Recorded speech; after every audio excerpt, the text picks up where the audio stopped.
নমস্কার বন্ধুরা, আজ আপনাদের এই ধুতরা ফলের চমৎকারী এবং দুর্লভ প্রয়োগ জানাবো। তো বন্ধুরা, আপনাদের প্রত্যেকের কাছে অনুরোধ রইল ভিডিওটি সম্পূর্ণরূপে দেখার। বন্ধুরা, এই কালো ধুতরা ফুলের গাছের শিকড় শনি রাহু কেতুর দোষ দূর করার জন্য রামবাণের মতন কাজ করে। ভূত প্রেত জিন দৈত্য এই রকম অশুভ আত্মা থেকে মুক্তি পাওয়ার জন্য এই কালো ধুতরা ফুলের বীজ আপনারা ব্যবহার করতে পারেন। এই বীজ ব্যবহার করে আপনারা ভূত প্রেত দৈত্য জিন এরকম অশুভ আত্মার হাত থেকে খুব সহজেই মুক্তি পেতে পারেন। বন্ধুরা, আমাদের সকলেরই কিন্তু এই প্রকৃতি মাতাকে প্রণাম জানানো উচিত, কেননা এই রকম অমূল্য গাছপালা আজও আমাদের প্রকৃতিতে রয়েছে। বন্ধুরা, এই কালো ধুতরার বীজ বিষধর জীবজন্তুর বিষ খুব সহজেই নষ্ট করে দিতে পারে এবং আপনার জীবনে থাকা সমস্ত প্রকার কষ্টও দূর করতে পারে। বন্ধুরা, এই ধুতরা গাছের যে প্রয়োগ আপনাদের জানাবো তা যদি করতে পারেন তাহলে আপনাদের জীবনে অনেক পরিবর্তন ঘটতে পারে। সবার প্রথমে এই গাছের আয়ুর্বেদিক প্রয়োগের কথা জানাই। বন্ধুরা, আয়ুর্বেদিক প্রয়োগ জানার আগে আপনারা যারা এই চ্যানেলে নতুন আছেন তারা অবশ্যই চ্যানেলটিকে সাবস্ক্রাইব করে নোটিফিকেশন বেল আইকনটি অন করে রাখবেন। বন্ধুরা, আয়ুর্বেদ শাস্ত্রে যদি আপনাদের দাঁতের যন্ত্রণা হয়, দাঁতের যন্ত্রণার জন্য এই গাছের ফল রামবাণের মতন কাজ করে। বন্ধুরা, যদি আপনার দাঁতের যন্ত্রণা হয়, অনেক ওষুধ খাচ্ছেন তবুও আপনাদের দাঁতের যন্ত্রণা কমছে না, আপনারা কি করবেন ভেবে উঠতে পারছেন না, তাহলে বন্ধুরা একবার এই ওষুধ ব্যবহার করে দেখুন। যদি উপকার না পান তাহলে আপনারা দাঁত তুলে ফেলবেন। বন্ধুরা, এই দাঁতের সমস্যা থেকে বাঁচার জন্য ধুতরা ফুলের বীজ, অবশ্যই শুকনো ফলের বীজ নেবেন। যে ফল শুকিয়ে যায় সেই ফলের বীজ 2 থেকে 3টি নিয়ে গুঁড়ো করে আপনাদের দাঁতের যেখানে যন্ত্রণা হচ্ছে সেইখানে লাগিয়ে দেবেন। দেখবেন 2-1 দিনের মধ্যেই সেই যন্ত্রণা একেবারেই কমে যাবে।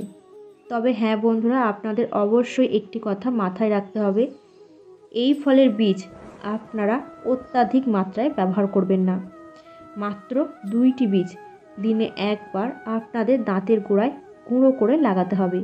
বন্ধুরা, আপনারা যখন সকালবেলায় ঘুম থেকে উঠবেন, ঘুম থেকে উঠে মুখ ধোয়ার আগে মুখে জল দেবেন না, তার আগেই কিন্তু আপনারা এই বীজ গুঁড়ো করে আপনাদের দাঁতে যেখানে যন্ত্রণা হচ্ছে সেখানে লাগিয়ে দেবেন। দেখবেন খুব তাড়াতাড়ি আপনাদের দাঁতের যন্ত্রণা কমে যাবে। বন্ধুরা, যদি আপনাদের বিছে কামড়ে দেয়, যন্ত্রণা যদি কিছুতেই কমতে না চায়, তাহলে এই কালো ধুতরা ফুলের বীজ 2 থেকে 3টি দানা বের করে যেখানে বিছে কামড়েছে সেখানে লাগিয়ে দিন। 5 থেকে 10 মিনিটের মধ্যেই বিছে কামড়ানোর যন্ত্রণা একেবারে কমে যাবে। তো চলুন বন্ধুরা, এই কালো ধুতরা ফুলের তান্ত্রিক উপায় আপনাদের জানিয়ে দিই, যার থেকে আপনারা অনেক বেশি উপকার পেতে পারেন। বন্ধুরা, শনিবার দিন এই কালো ধুতরা ফলের শুকনো বীজ নেবেন। তারপর আপনারা যেভাবে বাড়িতে প্রত্যেক দিন ধুনো দেন, সেই ধুনোর মধ্যে এই বীজ ফেলে দেবেন এবং সেই ধোঁয়া আপনি আপনার বাড়ির প্রত্যেকটা জায়গায়, প্রত্যেকটা ঘরে ভালো করে ছড়িয়ে দেবেন। আপনাদের ঘরে যদি কোনো অশুভ ছায়া থাকে, এই অশুভ ছায়া আপনাদের ঘর থেকে এই ধুনো দেখালেই বেরিয়ে যাবে। এই ফলের বীজ যদি আপনি বেটে সাদা চন্দনের সাথে মাখিয়ে আপনাদের কপালে যদি তিলক কাটতে পারেন, তাহলে আপনার দিকে যে তাকাবে সেই আপনার বশীভূত হয়ে যাবে। বন্ধুরা, এই কালো ধুতরা গাছের ফল অকাল মৃত্যুর হাত থেকেও কিন্তু রক্ষা করে। এই কালো ধুতরা গাছে যদি আপনারা জল দিতে পারেন, অকাল মৃত্যুর হাত থেকে আপনারা রক্ষা পাবেন। সর্পদোষ থেকে আপনারা রক্ষা পাবেন, যে কোনো দোষ থেকে কিন্তু আপনারা রক্ষা পাবেন। বন্ধুরা, সোমবার দিন এই গাছের একটি পরিষ্কার শুদ্ধ নিখুঁত ফল ভগবান শিবকে চড়াতে পারেন, তাহলে ভগবান শিবের আশীর্বাদ সর্বদাই আপনার উপরে থাকবে। ভগবান শিবকে এই ফল চড়ালে ভগবান শিব কিন্তু অত্যন্তই প্রসন্ন হয় এবং আপনাদের জীবনে থাকা সমস্ত বিপদ থেকে আপনারা রক্ষা পাবেন।